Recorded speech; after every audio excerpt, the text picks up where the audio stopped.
Salutations everyone, welcome to What Mattered, where I tell you everything that mattered this week. If you've been paying attention to the news, it should be no surprise that the violence has continued. There's been a lot of rioting and looting in many parts of the country, a lot of social unrest, racial profiling, people getting killed just for the way that they look,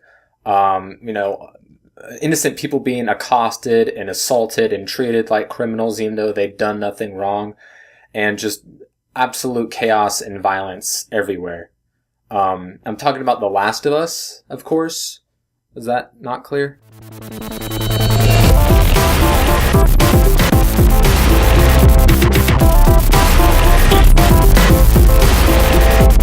So Marvel announced this week that the previous script, of which there were a few leaks online, of the Doctor Strange movie that they've had in-house since 2010 had been completely thrown out, and that they've been working on a brand new script that has no origin story in it. They say that Marvel is done with origin stories. They're not doing it anymore. Of course, we all saw this work in the Incredible Hulk movie, which is still really underrated. It was a really, really good film. But it's interesting that they're going with this route, especially with Doctor Strange, who has a very important origin in his way from, being a surgeon to becoming Sorcerer Supreme. So, his whole identity and his attitude towards everything completely changes within that origin. It's not a super important origin per se for, the Marvel Universe. But I think it's an okay step. I think it's okay to not go with origin stories. Most movies, even a lot of heroes or special agents or stuff like that who have a lot of backstory don't start with an origin story. That seems to be like a superhero thing to do. So they're saying that they're done with that, which on one hand is kind of fine by me because I already know the origins of Doctor Strange or any other character that they're going to throw out there. And they can get just straight into the action, into the storyline, because, the origin stories of whatever hero you might like is never the most interesting part of that hero. So the fact that they can just gloss over that, while obviously still providing some backstory as to who this character is, I think can be done well. And there's been everybody under the rainbow rumored for the role of Doctor Strange, but absolutely no concrete evidence towards any of these rumors yet. But hopefully we do get more information, maybe a villain, possibly, since the old script was completely thrown out. We know that that's no longer going to be the case, so something interesting to think about. Speaking of movies that have been completely rewritten, Pixar's Good Dinosaur, that was supposed to come out this year, that was pushed back to next year, has been completely redone as far as the script goes. Voice actor John Lithgow announced that he had to go back for a new script, and for the foreseeable weeks we'll be recording those lines, and that the story has changed drastically more than what we had previously thought. And this is always a good thing, especially with a Pixar film. If you take a look at their history of drafts of films, it always gets better as they make new drafts, especially since Pixar has really been getting their ass kicked by Disney for 4 or 5 years in a row. I forget. When was Toy Story 3?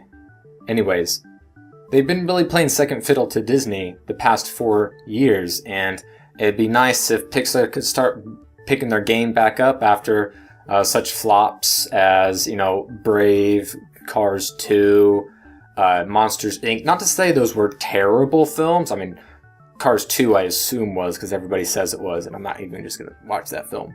But they've definitely been outdone and haven't been producing the quality of movies that they had been known for over a decade. So I think this is good news, and hopefully we see Pixar, kind of get back to their former glory in their next couple of films that they have coming out. They're really going to be churning out a lot in the next 3 years, so that's definitely something to look forward to. So as you may know, Diablo 3 Ultimate Evil Edition came out on the current gen consoles this past week, and there was a bit of a hubbub over the resolution on the Xbox One, where it was essentially going to be running at 900p, and Microsoft said that's not good enough.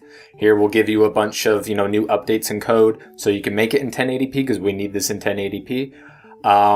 And they did it, but it was kind of like a big deal to get it, an extra 180p up. And as far as like 720 versus 900 versus 1080 goes, there's only like 5 people in the world who can tell the difference, and you aren't one of them, so don't pretend you are. Especially when you talk about like the size of a PC or a tablet or a phone, like the smaller screen you get, the less that this resolution actually matters. It's only like with the bigger television screens that there is a noticeable difference, which, is still very rare.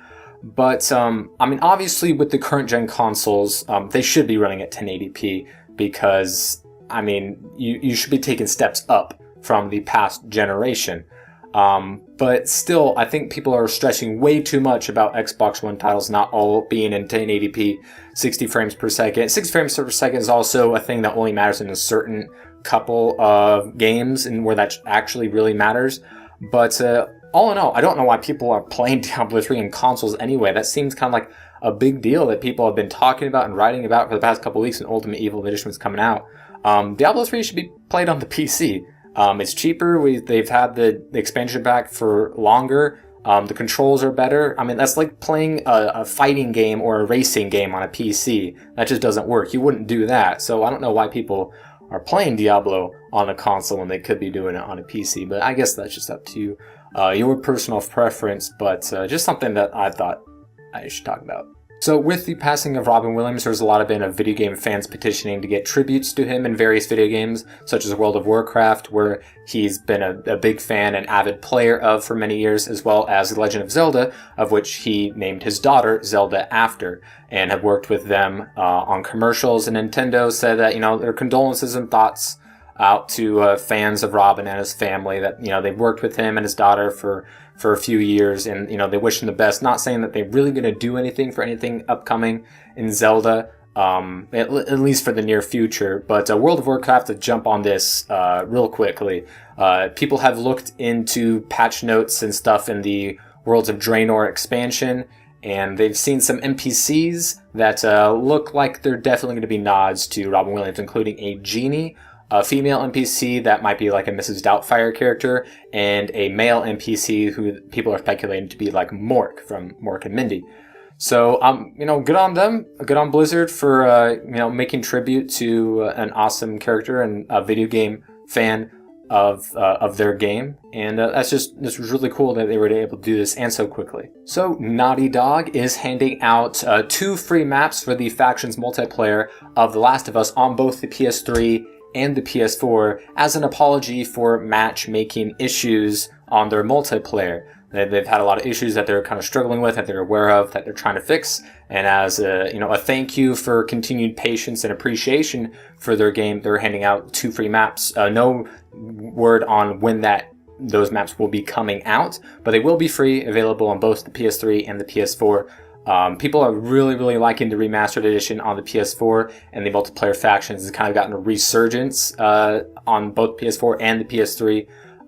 Since the remastered version came out, and it's pretty fun. I've played a little bit of it. I'll probably be streaming some of that later, and it's just cool. Free content on a multiplayer game mode is not something that we see very often especially on like non-free to play games.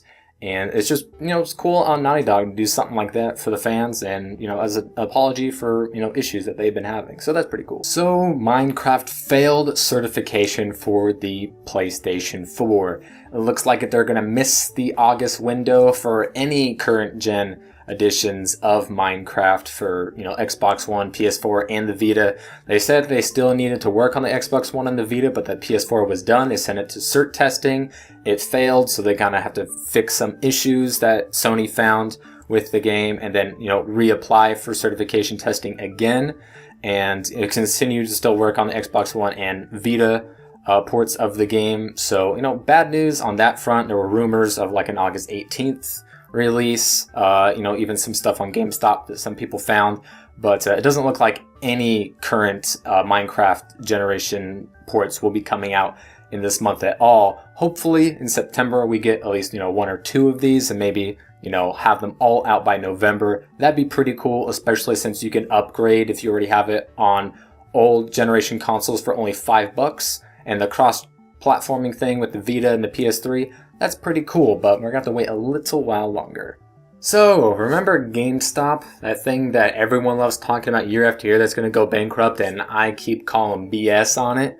Well, their fourth quarter numbers came in, and they're up 25% from last year. Hardware sales are up through the roof, selling PlayStation 4 and Xbox One consoles, as well as some, Vitas and PS3s and 360s and Wii U's as well.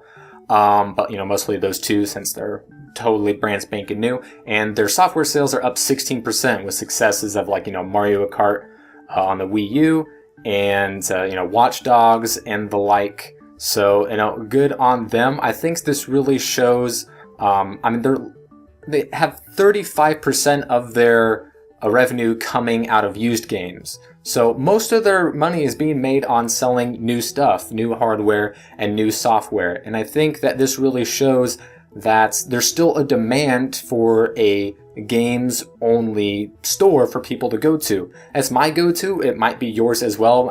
People shop on, Amazon and eBay and stuff. That's all good and fine, finding deals and stuff. And a lot of people buy stuff digitally. But as long as, these stores are still there, people are still going to be buying from them because they're going to have the best selection, they're going to have the best sales, and also exclusive, content with pre-ordering stuff. I don't see GameStop going away anytime soon. I think their profits are just going to go up for a little while longer before they go down, if they do anytime soon. But, I told you so. So, they're still here, and they're still going to be for quite some time. And that's a good thing. And speaking of the PS4, PlayStation 4 owners, at least a few of them, are experiencing a crippling glitch that absolutely allows them to do nothing with their brand new $400 console. This has been an issue that's plagued some people for a few months now, and a lot of people recently. It's very hard to happen. It's a certain error that people are getting that allows them not to play games. They can't buy games. They can't play apps like Netflix or anything. They can't do anything on their PlayStation 4. And, I'd be pretty angry if that was happening to me. But, Sony says that they're aware of it. They're looking into it. These are isolated incidents that have something to do with, they think, of pre-ordering something digitally on their store and then canceling through customer service. Other people have had problems without doing that. But, it doesn't look like it's, it's a huge deal. It's not like a red ring or a blue ring or like a bricking error thing on the console, but it's something that needs to be fixed, especially if this becomes more rampant. And, if not, there's still a couple of people out there who just can't play on their brand new console. And that really sucks, especially when it's not a hardware error, but, just an error in the coding, I guess. It's not something that's wrong with the machine. It's just an odd error that happened to pop up for a few folks, and that's a disappointment for them. Anyways, that is what mattered this week. Hope you all enjoyed. If you would like to know what matters in the future, you can hit subscribe button. Comments always appreciate. All the links to any story I mentioned will be in the description below. Hope you enjoyed, and I'll see you next time.